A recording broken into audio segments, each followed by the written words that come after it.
I give the call to the member for Bruce. Thank you, Deputy Speaker. Isn't this fantastic? A motion about quarantine and borders, and it's all about the states. I mean, 10 out of 10 for creative nonsense and blame shifting that this motion is.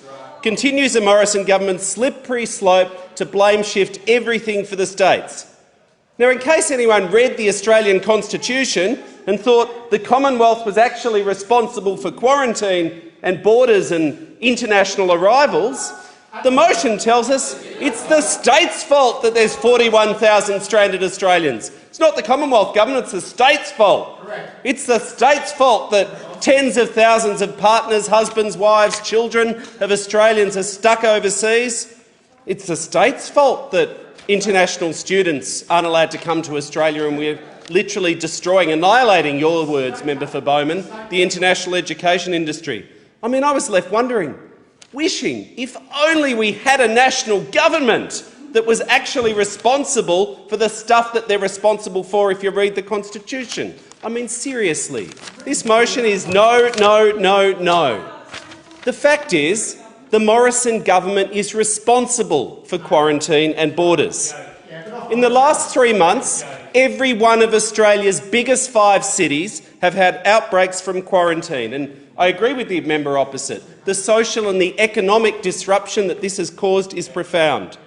Australians are losing patience, but the answer is not to keep blaming the states, playing the blame game. Be clear, Commonwealth are responsible for quarantine. It's in the Constitution. The Commonwealth has always had responsibility for quarantine and international borders. If you're an animal or a horse, if you're a dog or a cat or a horse, you go from the airport into the Commonwealth quarantine facility. But if you're a person, apparently it's the state's problem. When it really matters, though, the Prime Minister runs away.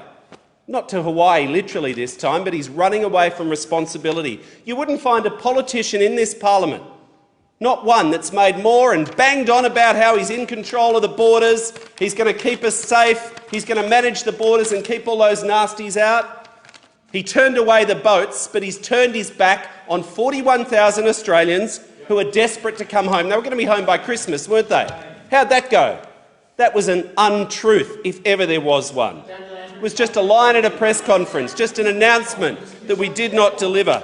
But it's not his fault, of course. He's just an impotent, poor little man. He's not in charge of anything. He just wanders out with all the flags behind him and announces whatever the premiers agree to. That's not leadership.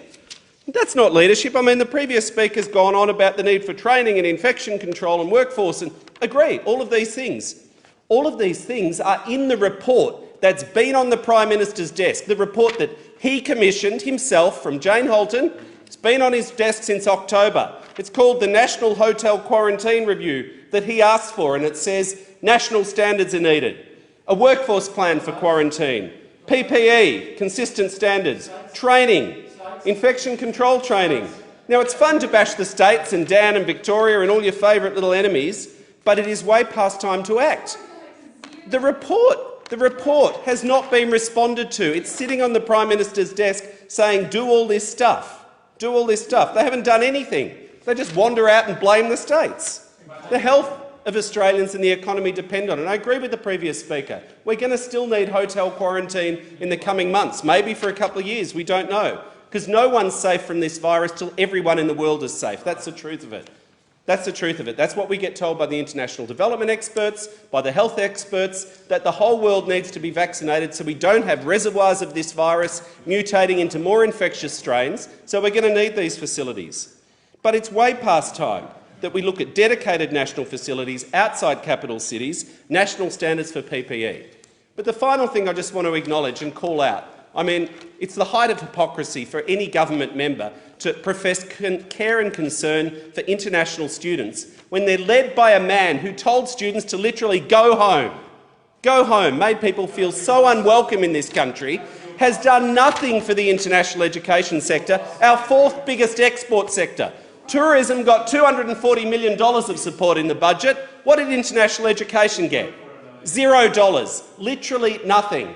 I mean, it's all very funny for the government to say, oh, we're not going to help universities, ha ha ha, they'll lose jobs, silly universities, we don't like universities. Well, what about the reputable private businesses that are literally facing the cliff in July? They're literally going to go broke and this government does nothing. It's not